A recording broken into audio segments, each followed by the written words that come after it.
Nous allons démarrer un nouveau chapitre. Donc, ça sera notre chapitre 5 qui s'intitule Ville de poète. On va étudier la représentation de la ville dans des textes poétiques.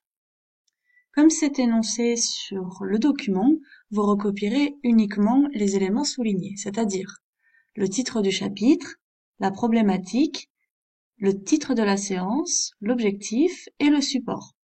Donc, tous ces éléments-là sont les éléments à recopier. La problématique du chapitre. Comment la ville est-elle représentée dans la poésie? Dans la première séance, nous allons nous intéresser au champ sémantique et au champ lexical. L'objectif est de construire et d'identifier des réseaux de sens. Pour ce faire, vous allez utiliser votre manuel de 4e aux pages 298-299. Pour ceux qui n'ont pas le manuel, vous avez le lien ici. Donc, en cliquant sur le lien, vous tombez sur cette page-là. Alors, vous allez commencer par faire observer et réfléchir. Vous voyez que là c'est petit, donc vous pouvez cliquer, comme ça s'affiche en plus grand. Jamais personne ne put connaître son secret. Le bandit découvrit le secret du coffre-fort. Arrêté sous l'occupation, le poète Jean Cassou fut mis au secret, où privé de papier et de crayon, il composa ses poèmes de mémoire. Ce que vous allez faire dans un premier temps, vous allez répondre aux 3 questions qui se trouvent ici. Donc je vous laisserai le soin de lire les questions et d'y répondre. Une fois que ce sera fait, vous pourrez lire la leçon. La leçon se trouve ici, dans votre manuel. Pour l'agrandir, à nouveau, vous cliquez dessus. Ainsi, la leçon s'affiche en plus grand. Alors, on vous dit. Vous voyez que le cours est divisé en 2 parties. D'une part, vous voyez que le cours est divisé en 2 parties. D'une part, vous avez tout ce qui va se rapporter au champ sémantique. Et d'autre part, des informations concernant plutôt le champ lexical. Alors, on va voir d'abord cette partie-là. Le champ sémantique est l'ensemble des sens d'un mot. Ça veut dire que ici, vous partez sur un seul mot. Par exemple, champ sémantique du mot roman. En bleu, vous avez différents exemples. Elle écrit un roman. Dans cette phrase-là, le mot roman signifie récit.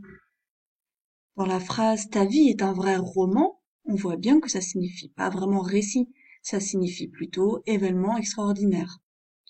Ces amoureux vivent un roman, ça signifiera plutôt le mot roman, une aventure amoureuse. Ils ne racontent que des romans, ça peut vouloir dire que ce sont des mensonges. Et enfin, il ne cesse de se faire des romans dans sa tête, le mot roman signifiera plutôt illusion. On voit donc ici que le mot roman a plusieurs sens. Récit, événement extraordinaire, aventure amoureuse, mensonge, illusion. Ensuite, on continue dans la lecture du cours. Lorsque vous avez un mot qui contient plusieurs sens. Ces mots, vous les connaissez, ce sont des mots dits polysémiques. Sème, ça veut dire le sens. Poly, ça veut dire qu'il a plusieurs sens. Deuxième point. Un champ sémantique est souvent divisé entre un sens propre, le sens premier du mot, et un sens un peu plus imagé qu'on va appeler le sens figuré. Donc là, c'est l'opposition, ce qui nous intéresse, c'est l'opposition entre sens propre et sens figuré. Par exemple, le loup dévore sa proie. Là, ce qu'on veut dire, on dit que c'est le sens propre. On veut dire que c'est le sens propre parce que le loup, vraiment, il mange sa proie. Alors que si on dit « il a dévoré le livre d'Alexandre Dumas », vous doutez bien que personne n'a mangé le livre. En fait, c'est une manière de dire qu'il l'a adoré. Donc ici, c'est plutôt une image. C'est pour ça qu'on va parler de sens figuré. On va maintenant passer à la deuxième partie du cours, donc sur le champ lexical. On vous dit, le champ lexical, c'est l'ensemble des mots qui se rapportent à une même notion ou un même thème. Ça, c'est votre définition de champ lexical. L'ensemble des mots qui se rapportent à une même notion ou un même thème. Par exemple, ici, soldat, visée, fusil, tranchée, assaut, ces mots forment le champ lexical de la guerre.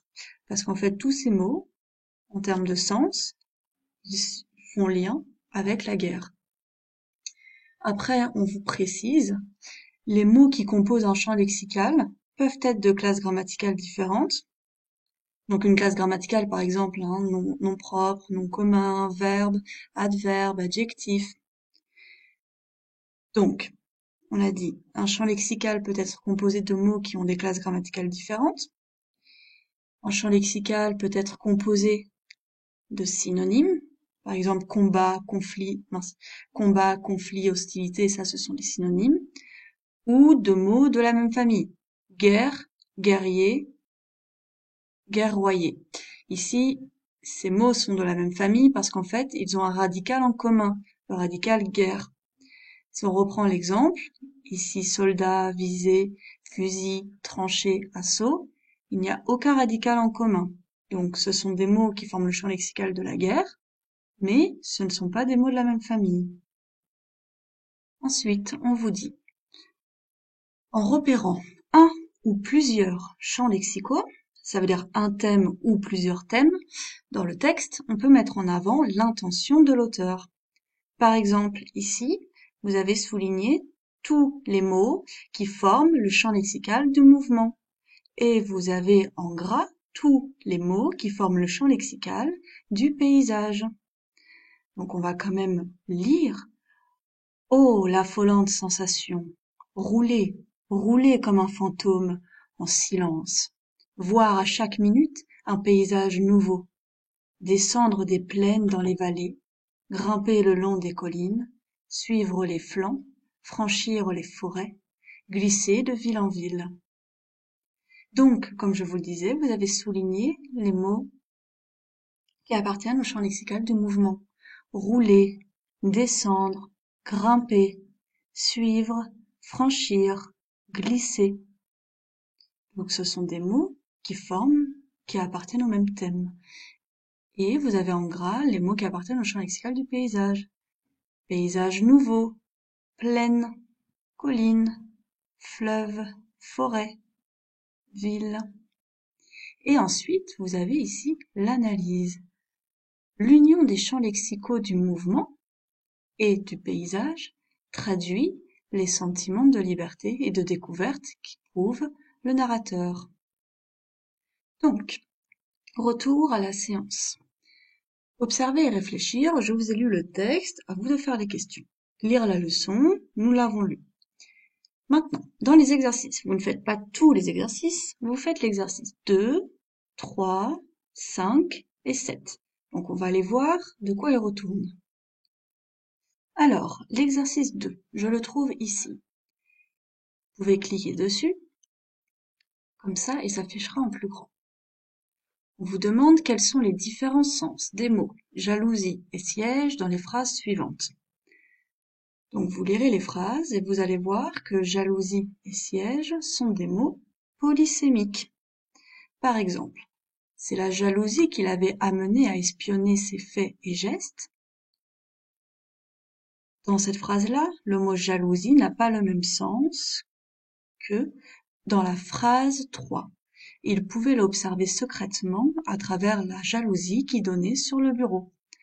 Donc, pour chaque phrase, vous devez donner le sens du mot jalousie et le sens du mot siège. Donc, on va retrouver dans ces phrases-là. Ensuite, pour l'exercice 3, soulignez les termes, ça veut dire les mots, appartenant au même thème. Ça veut dire qu'il y a un thème qui est développé dans ce texte. Vous devez le trouver et souligner les mots qui se rapportent à ce thème. Et identifier donc le champ lexical présent dans ce thème. Donc vous soulignez les mots qui appartiennent au même thème et après vous précisez quel est le titre de ce thème. Alors ensuite, pour l'exercice 5, Pour chaque mot en gras, précisez s'il est employé au sens propre ou figuré. Donc je vous rappelle, sens propre, c'est le sens premier du mot, et sens figuré, c'est l'image. Alors, par exemple, elle lui déclara sa flamme à l'abri des regards. Ici, vous vous doutez bien que le mot flamme renvoie plus à l'amour qu'un véritable feu. Donc ici, en fait, c'est l'image. Donc c'est le sens figuré. Après, petit b. S'il est employé au sens figuré, donnez un synonyme. Comme je l'ai dit, le synonyme, ça pourrait être par exemple le mot amour. Attention, des fois les mots sont employés au sens propre. Et dans ce cas, vous donnez au moins un sens figuré du mot. Pour l'exercice 7, remplacez le verbe consumer par l'un des synonymes de cette liste, en fonction du sens de la phrase. Donc vous avez comme synonyme brûler, gaspiller, dévorer, user, s'épuiser. Si je prends la première phrase, tous ces biens furent consumés par le grand incendie. Prenez votre verbe consumer et et le participe passé ici, et vous le remplacez par l'un de ces verbes-là. Voilà, les explications sur la première séance sont maintenant finies. À vous de reprendre la séance pour faire les exercices et mettre à jour votre classeur, votre cahier. Bon courage!